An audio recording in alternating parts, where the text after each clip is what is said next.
Real quick before we begin, I just wanted to thank you all for the immense support on part 1. I had no idea how well this would go with you guys.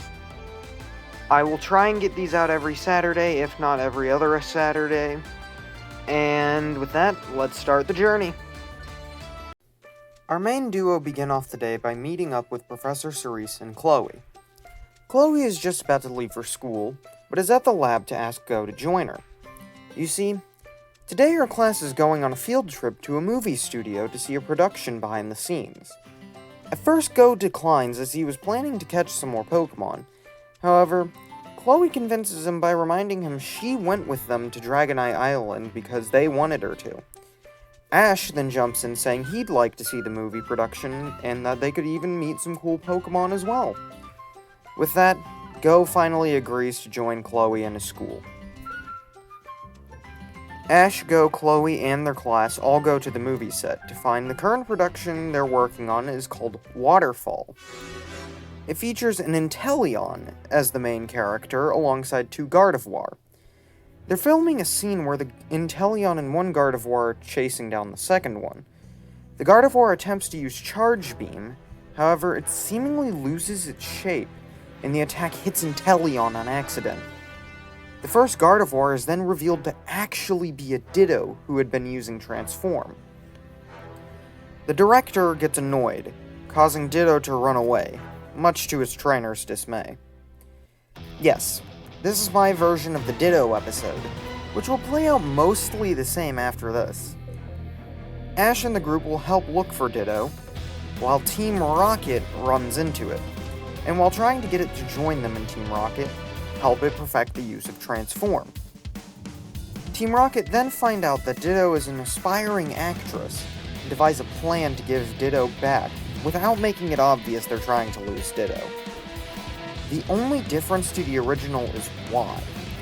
While Jessie will realize the similarities between her and Ditto as both aspire to act, when she's telling her Team Rocket partners, she also makes another point. She states that if Ditto joined them in Team Rocket, it would just end up being given to Giovanni and would be miserable. The Rockets ultimately agree Ditto would be better off acting, and not as part of Team Rocket, before enacting their plan to return the Pokemon. The plan goes exactly as they want it to. However, as they're blasting off, Chloe makes a comment that it was almost like they wanted to be beaten. This confuses Go, as he doesn't see why anyone in Team Rocket would be nice enough to give back a Pokemon they stole in the first place. But eventually, the group just go back to the movie studio. Before the trip wraps up, they do get to see the director apologizing to Ditto, and saying they realized that the mistake ended up giving them ideas on how to improve the movie, meaning Ditto actually did a good thing. The trio leave happily, hoping Ditto's career only grows from here. The next day, Go gets a message from his parents asking him to come home for a while. They explained they were planning on going on a family vacation the next day and wanted him to join them. Go seems excited by the idea, but his mood saddens when they tell him they plan to go to Azalea Town, a place he remembers from when he was little. Ash notices his sadness, but after being asked, Go simply shrugs it off, saying it was nothing. Chloe also overhears the conversation and says if Go is planning on going, that he should go home in order to get ready. Go agrees, although is still clearly unhappy with the location. Wanting to cheer his friend up, Ash asks if he could tag along to meet Go's family. Go allows him to join, but also asks Chloe if she wants to come. Chloe agrees to, as she doesn't have school that day, and hasn't seen Go's parents in a while. Go calls his parents to let them know he's going home for the day, but they tell him they're still at work and won't be home for a while. Go sighs, but says it's fine as he can use the time to catch some more Pokemon. The trio leave with Go catching a few common Kanto Pokemon on the way. However, as they cross through a park, they find a Cubone being harassed by some Mankey. Go pulls out his Pokedex, which tells him that Cubone is the lonely Pokemon. He feels bad for the tiny ground type, and so in order to help it, Go throws a Pokeball and manages to catch one of the Mankey. However, when Cubone tries to fight back, it ends up getting its bones stolen as the two remaining Mankey flee. This upsets Cubone, who begins to cry. Go wants to help the little ground type, and sends out Beedrill to have it go look for the Mankey. However, Beedrill soon comes back, unable to find the pig monkey Pokemon. Chloe suggests that maybe they could lure the Mankey out, to which Ash realizes they could use a Nanab berry. The trio find some Nanab berries and set them out. Sure enough, this lures in the Mankey, who Go's Scorbunny beats up alongside Ash's Pikachu. With this Mankey surrounded, Go asks them to give back the Cubone's bone. The Mankey respond by revealing they actually lost it somewhere, and so the search continues. The trio look all over the park, with Ash even sending out Dragonite and Scizor to help search and ask nearby Pokemon. For a while, they find nothing, but Go's Scorbunny ends up befriending a Fearow, which leads them to the location of the bone. Upon arriving at a small pond, Fearow explains that the Mankey were messing around and ended up losing the bone in the lake. Go immediately calls out his Dugong, and he dives with the water type to the bottom of the lake in order to get the bone. When he resurfaces, he not only finds a grateful Cubone, but also his parents, who found the group after seeing them fly on the back of Dragonite earlier. And so, the rest of the events play out as normal, with Go catching Cubone, and the group having dinner at Go's place. The only difference is that Chloe is around, and that she and Ash leave without Go so he can stay at home before his trip. The next day, Go leaves with his family to Azalea Town. This is when Go will recall his time with his first friend, other than Chloe. When he was little, he met a boy around his age named Tokyo. I know his name is Horace in the dub, but I like the name Tokyo better. Anyways, the two met in Ilex Forest, and Go finds out Tokyo is wanting to find the mythical Pokemon Celebi.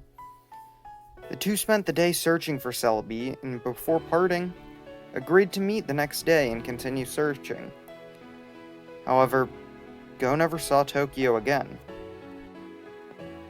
As Go recalls this while searching Ilex Forest for Pokemon, he gets to a shrine, where he finds a slip of paper wedged into it.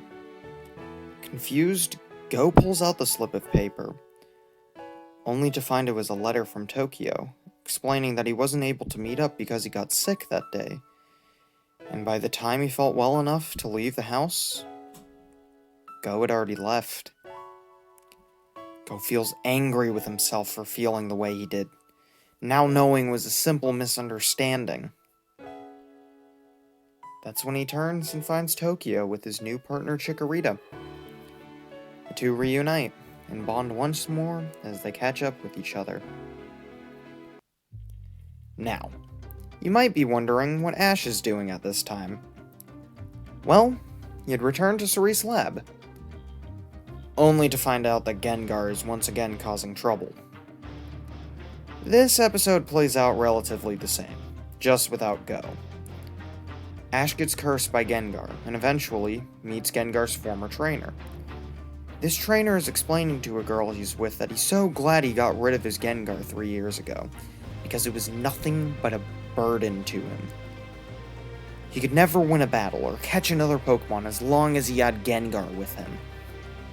This enrages Gengar, who attacks his former trainer before flying off.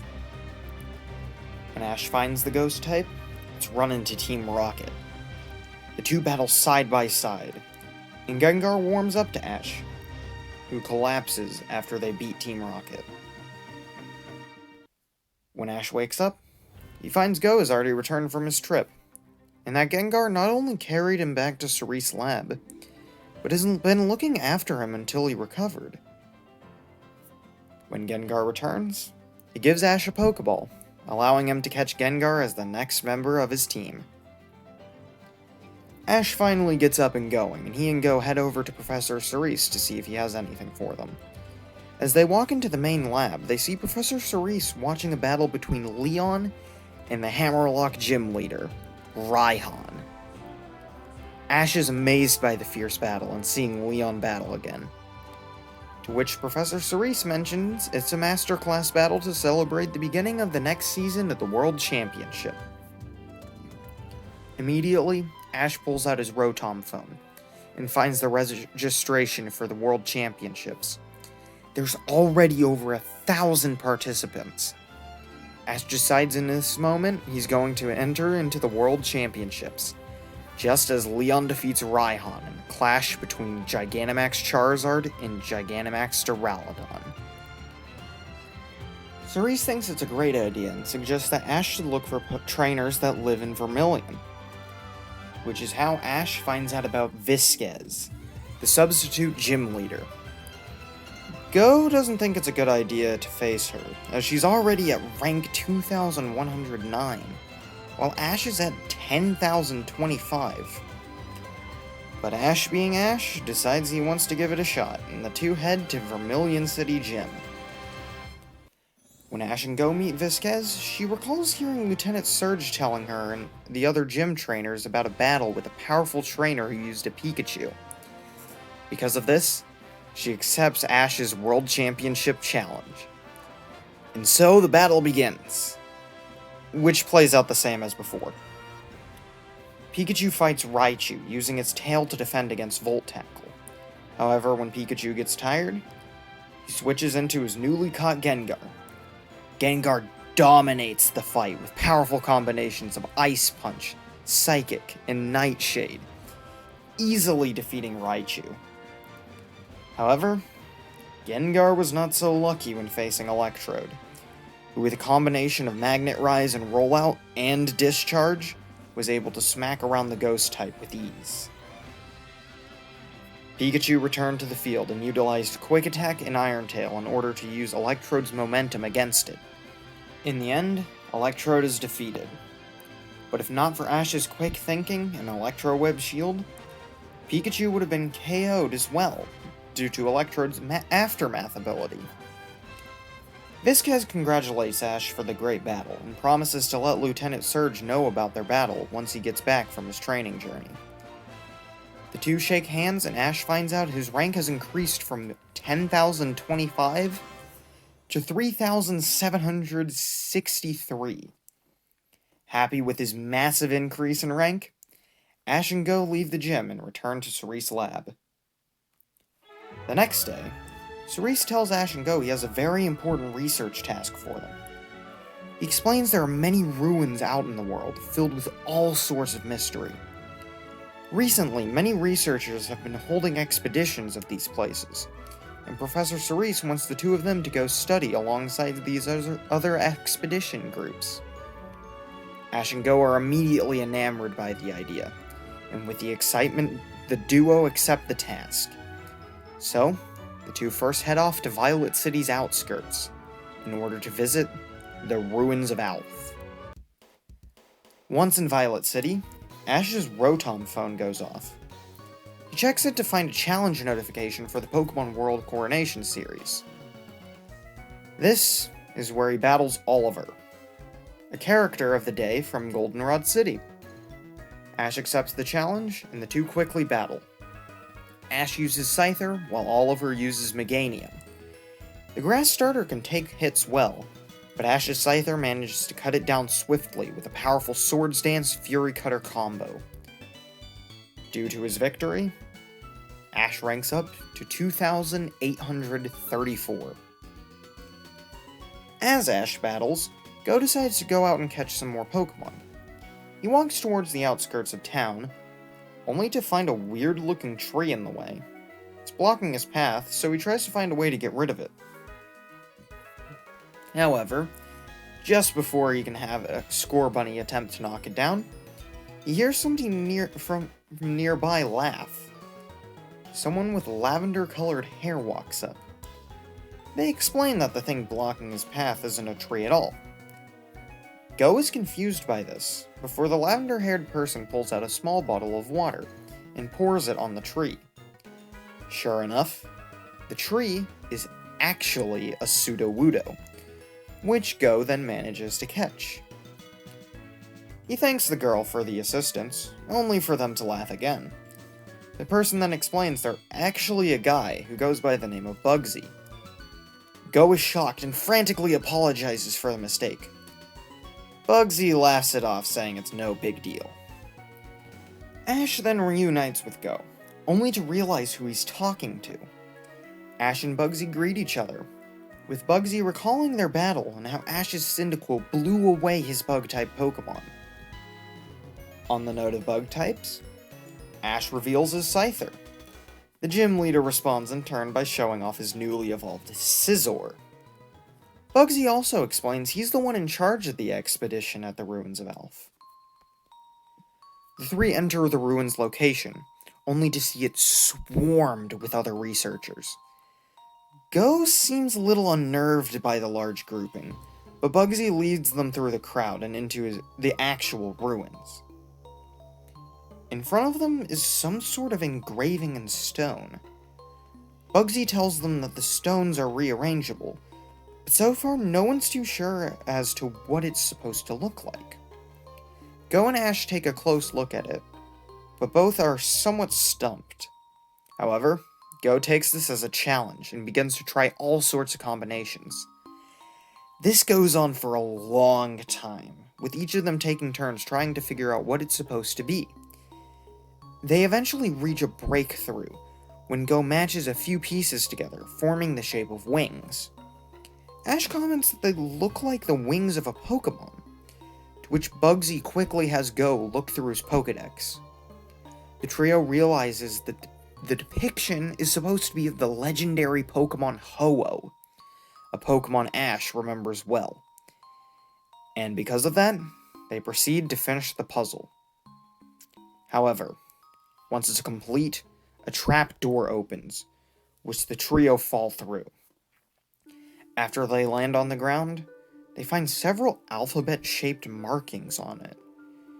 Bugsy attempts to read it, finding it says, "We humans need to walk with them. We leave here for the sake of them." Bugsy finds it fascinating and attempts to contact the others in his expedition. Ash also notes how the symbols seem oddly familiar to him. That's when, with a single wrong step, Ash causes one of the symbols to light up suddenly. Out of nowhere, the letters seem to come to life, revealing themselves as the Pokemon Unknown. Go attempts to catch one of them, only for his Pokeball to be blasted back at him. Ash attempts to bring out a Pokemon to defend them, but Bugsy stops him, noting that they're simply afraid and it would be best if they calmed them down rather than fighting. Bugsy brings out his own Pokemon, a Vespiquen, and has it use the move Sweet Scent. The fragrant aroma calms down the unknown, just enough for the trio to run off and eventually find an escape route. Once they're out of the ruins, Ash and Go apologize for things going the way they did. Bugsy simply laughs it off again, stating that if it wasn't for them, they wouldn't have even found that room, let alone know that Unknown lived there. Go asks what Bugsy plans to do now, to which the gym leader says he'll still try and investigate the ruins of Alph more. He then recites what he read from the Unknown, and states that if he's able to continue his investigation, he'll try and walk among the Unknown a bit so he can better understand them. And with that, Ash and Go part ways with Bugsy, and get ready to head to their next destination. The next day, they call up Professor Cerise and tell them everything they saw at the ruins of Alph. Cerise congratulates them on a job well done, and tells them that he had just received word of a new set of ruins found in the desert resort, all the way in Unova, and he wants them to go there next. He explains that the ruins have never been seen before, and only a small expedition team was being prepared to enter them. So, with the Dio's sights set on this new ruins, they book a flight to the Unova region's Castelia City in order to venture out into the desert resort and join the expedition team. And that's where we're going to leave things for right now. So what did you guys think? Do you like this little mini arc I've devised for Ash and Go? Who are you thinking may show up next? Let me know in the comments below, and I will see you all next time. Bye!